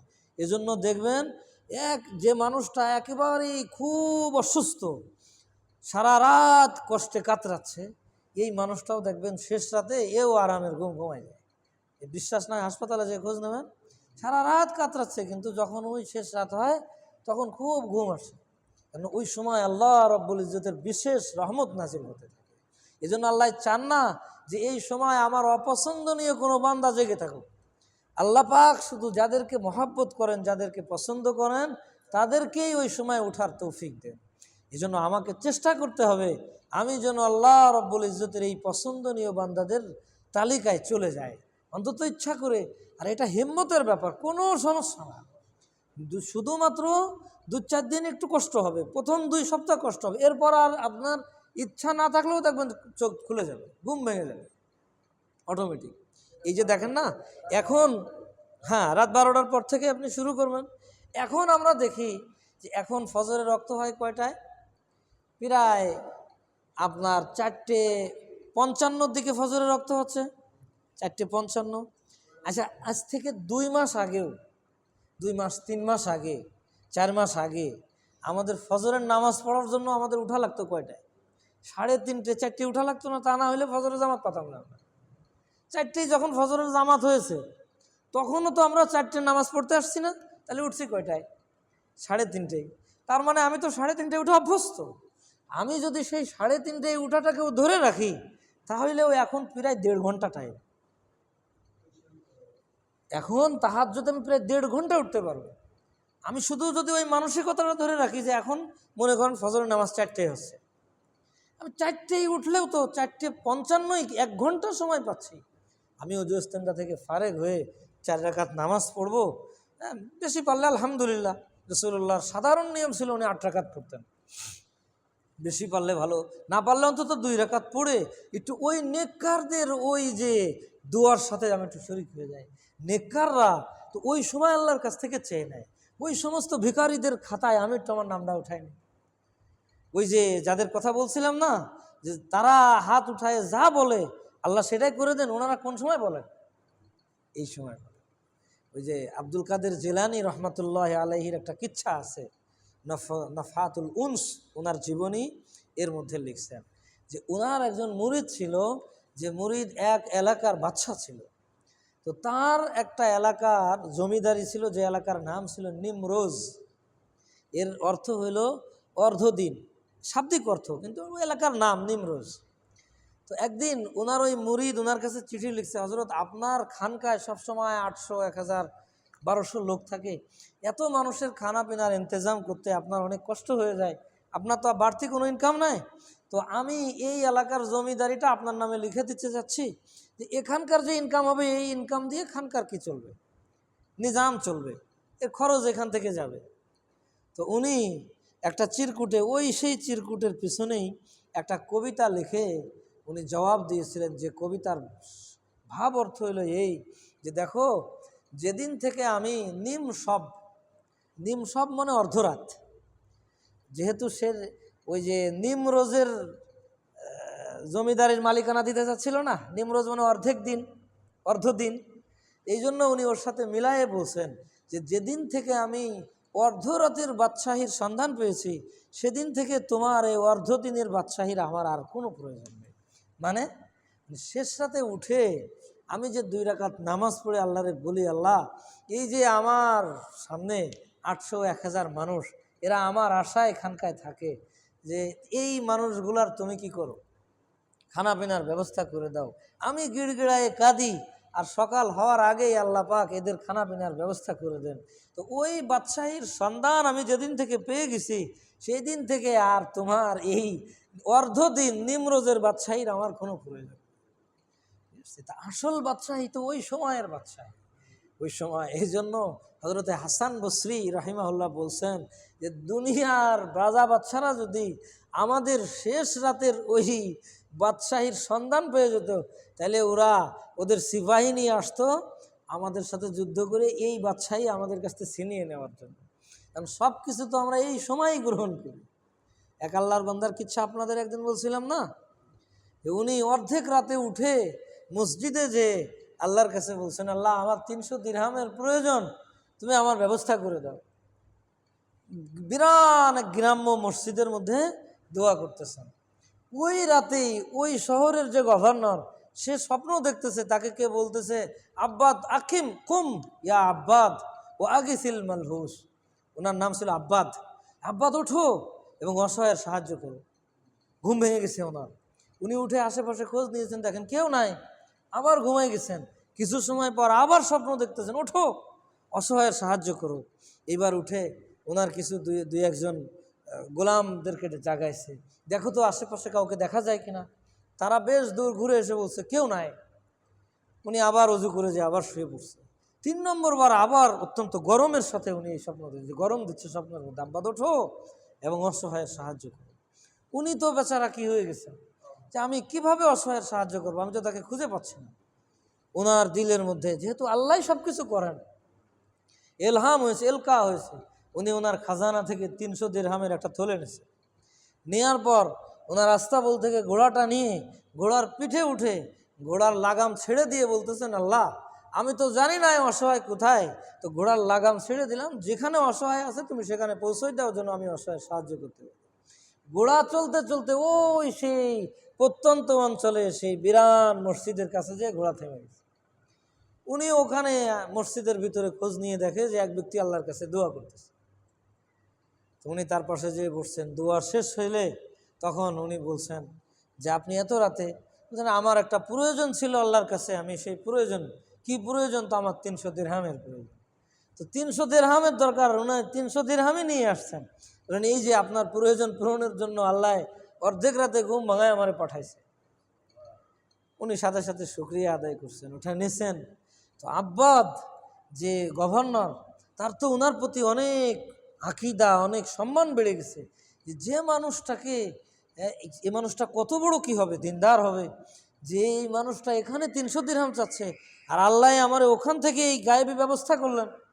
তো উনি বলতেছেন হজরত আপনি তো অনেক আল্লাহর কাছে অনেক প্রিয় বান্দা, সুতরাং যদি সামনে আপনার এরকম কোনো প্রয়োজন হয় তাহলে আপনি আমার ঠিকানা অমুক, আমি অমুক, ওখানে গেলে ইনশাল্লাহ আমি আপনার প্রয়োজন পড়াব। তখন উনি ওই কথাটা বলেছিলেন যেটা শোনানো মাকসাদ, যে আব্বাদ যেই আল্লাহ এই অন্ধকার রাতে 300 দিরহাম এর প্রয়োজন পূরণের জন্য তোমার অর্ধেক রাতে ঘুম থেকে উঠাই আমার পর্যন্ত নিয়ে আসলো, সামনে প্রয়োজন হলে আমি সেই আল্লাহরে ছেড়ে দিয়ে তোমার কাছে যাবো। আল্লাহ আকবার। তো আসল প্রয়োজন তো ওই শেষ রাতে আল্লাহর বান্দারা আল্লাহর কাছ থেকে নিয়ে নেয়, ওখান থেকে সমস্ত বিষয়ের ফয়সালা ওনারা করে নেন। এজন্য তাহাজ্জুদের সময়টা অত্যন্ত দামি সময়। আমাদের যদি সুযোগ হয়, এর একটা সুন্নাত তরিকা হইল যে তাহাজ্জুদের জন্য উঠে যদি আর না ঘুমায় তাহলে অনেক সময় কষ্ট হয়। এই জন্য রসুল পাক সাল্লাল্লাহু আলাইহি ওয়াসাল্লামের নিয়ম ছিল প্রায় সারা রাত নামাজ পড়তেন। তো যখনই ফজরের আজান হইতো উনি এইভাবে হাতের উপরে টেক লাগায় ডান কাতে একটু ঘুমাতেন, আজানের সাথে সাথে 2 রাকাত সুন্নাত পড়ে ঘুমাই যেতেন। এরপরে নামাজের সময় হলে হজরত বেলাল রাদিয়াল্লাহু আনহু এসে জাগায় দিলে যে নামাজ পড়াতেন। কেন এই ঘুমটুক ঘুমাতেন? এর পেছনের কারণ মুহাদ্দিসিন ইজাম অনেকে এই কারণ লিখছেন যে আপনিও খেয়াল করবেন, আপনি রাত 3টায় উঠছেন আর ঘুমাননি, তো দেখবেন অনেক সময় ফজরের পর আপনার একটু ঘুম ঘুম ভাব আসবে। কিন্তু আপনি রাত 3টায় উঠছেন, উঠার পরে 1 ঘন্টা নামাজ পড়ছেন, 1 ঘন্টা তিলাওয়াত করছেন, এরপরে 4টায় 4:30টায় আপনি আবার একটু ঘুমাই গেছেন।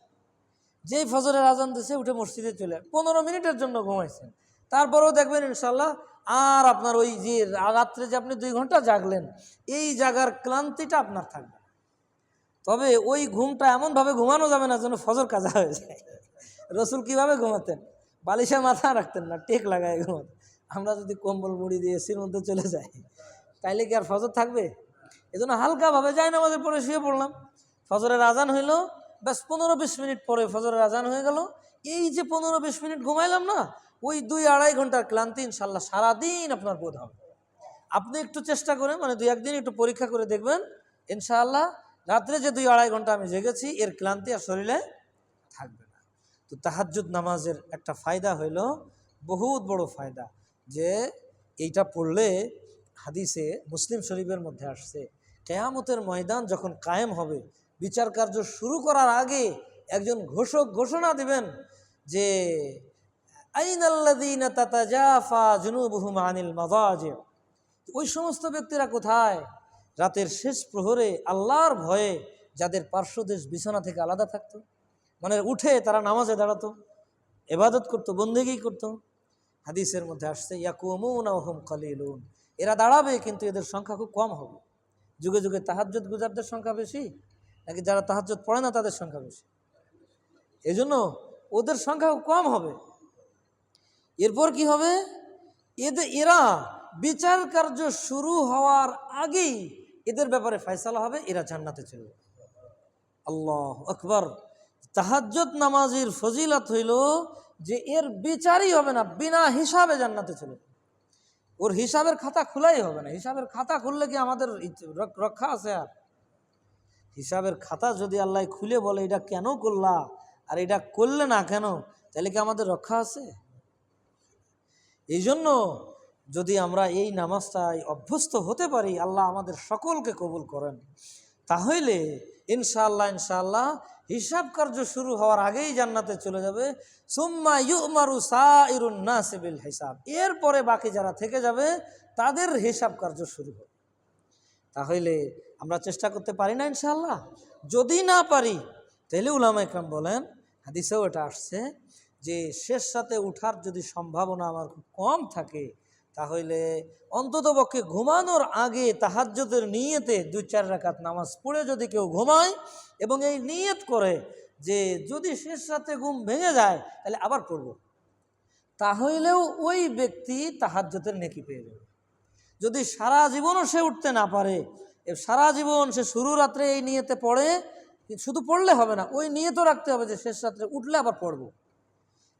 এই রাত্রে 2-4 রাকাত পড়ে শোয় আর ওই রাতে নিয়ত করে যে উঠলে আবার পড়ব।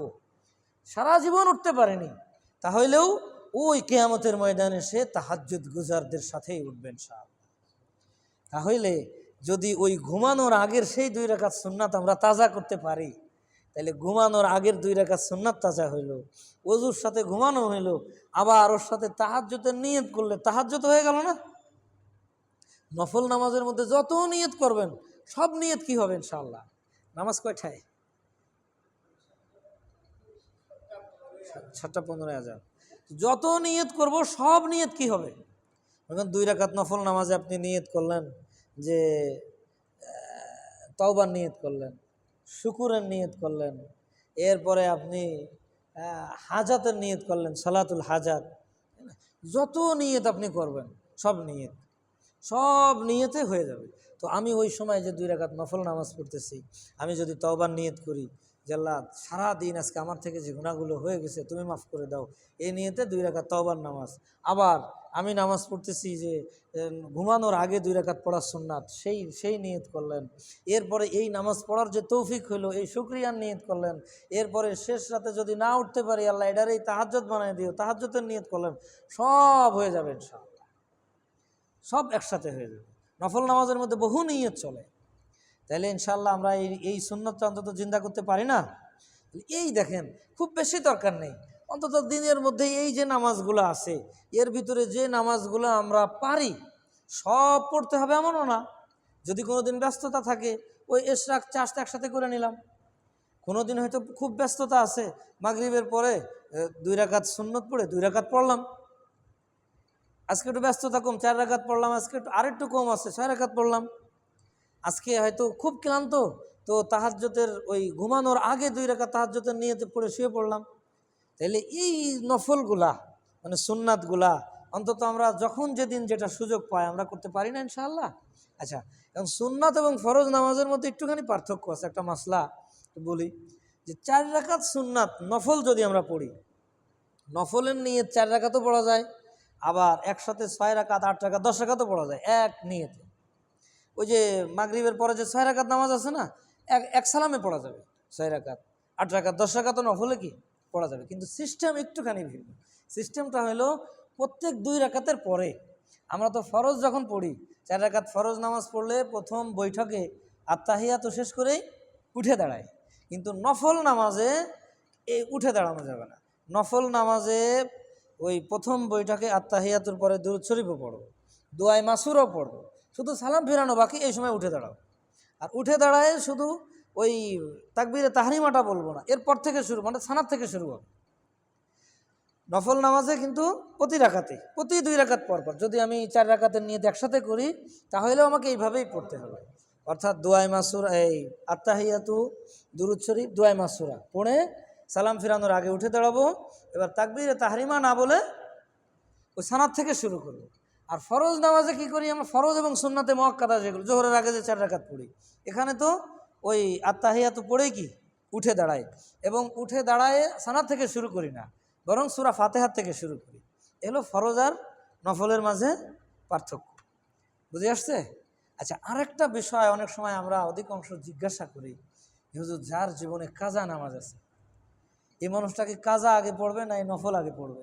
এই নফলের তো মানা ফজিলত, আবার কাজাও জরুরি, কারণ আমি কোনটা করব, আমি তো সব একসাথে পারি না, এত নফল পড়ে আবার কাজা পড়ে হয় না, আমার কোনটা করা দরকার?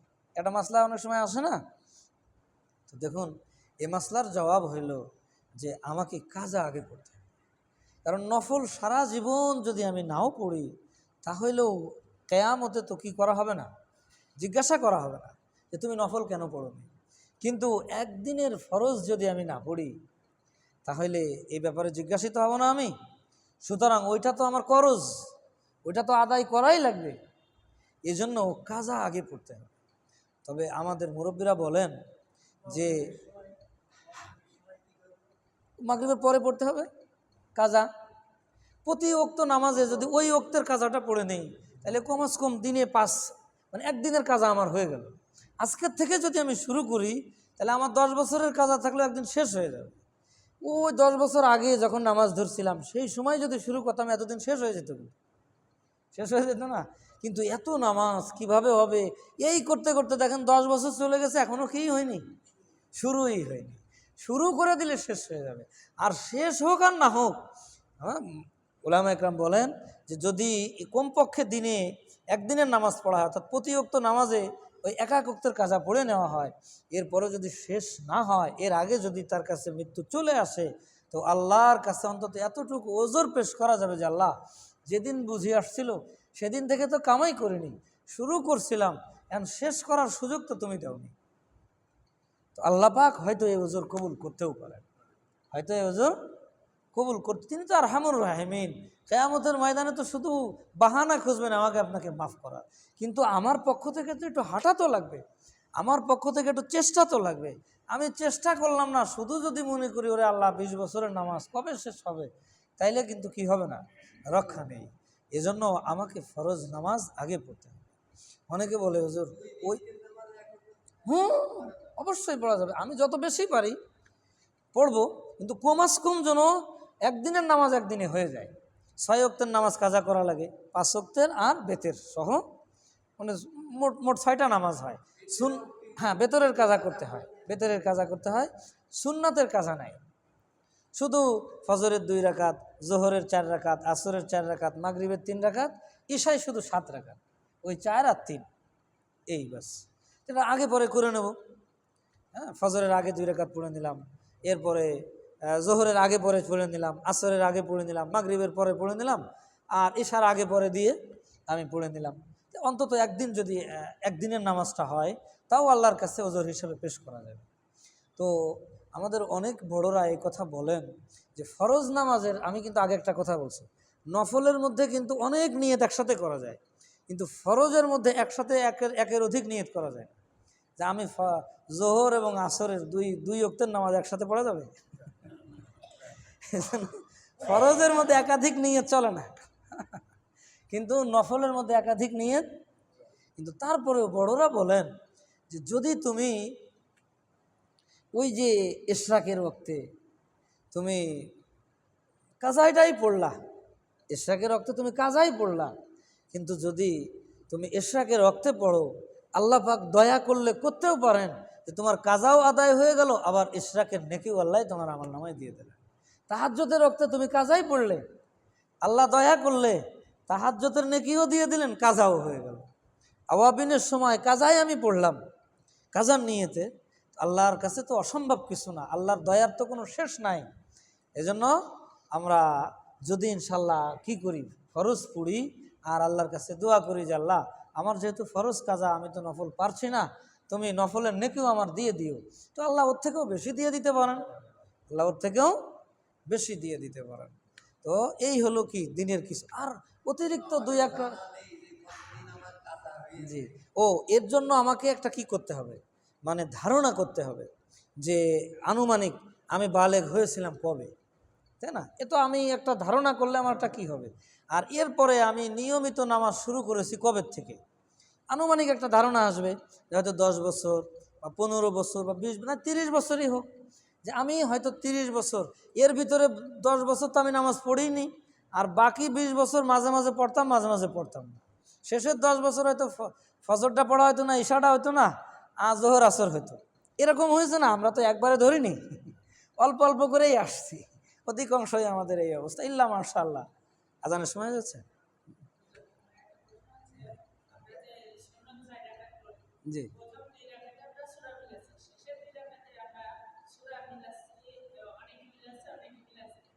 না না, শেষের 2 রাকাতে সূরা মিলাতে হবে, শেষের 2 রাকাতেও সূরা মিলাতে হবে। হ্যাঁ, সুন্নত মিলাতে, ফরজ ছাড়া সব নামাজের সব রাকাতে সূরা মিলাতে হবে, শুধু ফরজের সূরা মিলানো লাগবে না শেষের 2 রাকাতে। হ্যাঁ হ্যাঁ, ভুল করে হয়ে গেলে সিজদায়ে সাহু দেওয়া লাগবে না, সূরা মিলাইলেও সিজদায়ে সাহু দেওয়া লাগবে না, যদি সূরা ফাতিহাও না পড়া হয় তাও সিজদায়ে সাহু দেওয়া লাগবে না। ফজরের ওই যে ফরজের যে শেষ 2 রাকাত, কোনো কারণে আমার আজকে ব্যস্ততা আছে, তো আমি শুধু শেষ 2 রাকাতে উঠে 3 বার সুবহানাল্লাহ পরিমাণ দাঁড়ায় থেকেও যদি রুকুতে চলে যায় নামাজ হয়ে যাবে, সিজদায়ে সাহু দেওয়া লাগবে না। কিন্তু সূরা ফাতিহাটা পড়তে হবে, এর অর্থই না যে পড়বো না।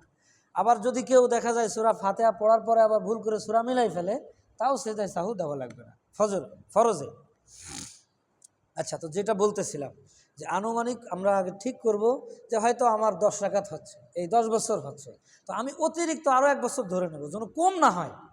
2 বছর ধরে নিলাম, 12 বছর ধরে নিয়ে এবার আমি শুরু করব, এবং একটা খাতায় আমি লিখতে থাকব যে আমার 2 বছরেরটা পড়া হয়ে গেল, আমার 6 মাস হয়ে গেছে, আমার 5 বছর হয়ে গেল, আমার এই 6 বছর হয়ে গেল। অনেক সময় তো মনে থাকে না, নিজের মেধার উপরে তো আর তো আস্থা করা যায় না, বয়স হওয়ার সাথে সাথে মেধা কমে যায় না। এটা খাতায় লিখে রাখবো যে আমার জিম্মায় 10 বছরের নামাজ কাজা আছে, আমি অমুক তারিখ থেকে শুরু করছি, এখন 2 বছর হয়ে গেছে, আলহামদুলিল্লাহ 2 বছর আমার হয়ে গেছে। তাইলে কি হবে, মৃত্যুর পর ওই খাতাটা যখন আমার ওয়ারিসরা দেখবে, তখন আমার রেখে যাওয়া সম্পদের 1/3 অংশ থেকে তারা যে নামাজগুলো আমার বাকি আছে তার ফিদিয়া দিতে পারবে। আমি যদি রেখে না যাই তাহলে তারা ফিদিয়া দেবে কি, যেটা আমি জানি না সেটা আমার সন্তানরা জানবে। এই জন্য লিখে রাখা এটা কি জরুরি, এই লিখে রাখা কিন্তু ওয়াজিব, এই ওসিয়াতনামা লিখে রাখা ওয়াজিব। যদি কারোর জিম্মায় কোনো ওয়াজিব হক থেকে যায়, যেমন অমুক আমার কাছে কিছু টাকা পাবে, আমার এই কয়টা রোজা বাকি আছে, এই কয়টা নামাজ বাকি আছে, এই ওসিয়াতনামা লেখা ওয়াজিব, যাতে করে আমি মৃত্যুর পর অন্তত আমি কিয়ামতে ধরা না খাই। তখন আমার ছেলে পেলে কী হবে, ধরা খাবে যে আব্বা তো লিখে রেখে গেছিল, তোমরা সেটা আদায় করোনি কেন। এবং ওই লেখার শেষে আমি এটাও লিখে দেবো, যদি আমার মৌত এসে যায় তাহলে আমার 1/3 সম্পদ দিয়ে যেন এগুলো আদায় করা হয়, তখন আর আমার দায় কী থাকবে না, দায় থাকবে না। আমি ইনশাল্লাহ আখেরাতে কী হয়ে যাব, তখন আমার ওয়ারিসরা কী হবে, তারা যদি আদায় না করে তো তারা কি হবে, বুঝে আসছে। তো আমি বেশি ধরে নেব, নিয়ে ইনশাল্লাহ আমি কি করব, ওইটা শুরু করে দেবো, একদিন ইনশাল্লাহ শেষ হয়ে যাবে। আর শেষ না হইলেও আমি যদি কন্টিনিউ করতে থাকি, ইনশাআল্লাহ আল্লাহ পাকের কাছে ওজর পেশ করার মতন একটা কি বাহানা পাওয়া যাবে। আল্লাহ রব্বুল ইজ্জত আমাকে আপনাকে সকলকে তৌফিক দেন। আচ্ছা, আরও কিছু সুন্নাত নামাজ আছে, এটা আমরা জানি, যেমন মসজিদে ঢুকার যে 2 রাকাত সুন্নাত আছে, দুখুলুল মসজিদ বলি, খুবই গুরুত্বপূর্ণ। যদি মাকরু ওয়াক্ত, ওই যে 3টে ওয়াক্ত মাকরু ওয়াক্ত আছে না, এই মাকরু ওয়াক্ত না হয়, তাহলে অবশ্যই আমরা কি মসজিদে ঢুকেই সময় আছে 2 রাকাত নামাজ পড়ে নিলাম। অনুরূপভাবে অজুর পরের একটা সুন্নাত আছে, অজু করে 2 রাকাত নামাজ পড়া সুন্নাত, তাহিয়াতুল ওযু। আমি ওযু করে মসজিদে ঢুকতেছি, একই নিয়তে যদি 2টা পড়ি, মানে দোনো নিয়তে 2 রাকাত পড়লে দোনোটা হয়ে যাবে, মসজিদে ঢোকা সুন্নাত হয়ে যাবে, ওযু সুন্নাত হয়ে যাবে। এমনকি উলামা একরাম বলেন, মনে করেন জোহরের আগে আসছি, ওযু করে মসজিদে ঢুকলাম, এখন শুধু 4 রাকাত সুন্নাত পড়ার সময় আছে, 2 রাকাত দুখুলুল মসজিদ পড়ার সময় নেই, তো ওই সুন্নাতের মধ্যে যদি নিয়ত করে নিই, ওই জন্য সুন্নাত মানে নফল না, ব্যাপক অর্থে সুন্নাতও তো নফল, আর নফলের মধ্যে একাধিক নিয়ত গ্রহণযোগ্য। এজন্য ওই 4 রাকাত সুন্নতের সাথে আমি দুখুলুল মসজিদেরও নিয়ত করলাম, তাহিয়াতুল ওযুরও নিয়ত করলাম, উলামা একরাম বলেন সবগুলো একসাথে আদায় হয়ে যাবে। সময় থাকলে তো আলাদা আলাদা করব, সময় না থাকলে একসাথে। তো এই যে দৈনিক যে কিছু নফল নামাজ আমাদের আছে, আমরা ইনশাল্লাহ চেষ্টা করব যে যখন যেটা ফুরসত হয় আমরা আদায় করব, আর চেষ্টা করব যেন ওটার কন্টিনিউ হয়, অল্প হোক, 2 রাকাত হোক, কিন্তু সেটা যেন কন্টিনিউ হয়। তাহাজ্জুদের সময় 2 রাকাত কন্টিনিউ, বা আওয়াবিনের সময় 2 রাকাত কন্টিনিউ, ইশরাকের সময় 2 রাকাত কন্টিনিউ। যদি কন্টিনিউ করতে পারি তো কন্টিনিউ করার আলাদা ফজিলত আগে বলেছি। আল্লাহ পাক আমাকে আপনাকে সকলকে আমল করার তৌফিক দান করার, এবং এই নফল ইবাদতের দ্বারাই তার পছন্দনীয় বান্দা হয়ে ওই মহাব্বত উপর থেকে যেন আসে, সেই ব্যবস্থা যেন আল্লাহ আমাদের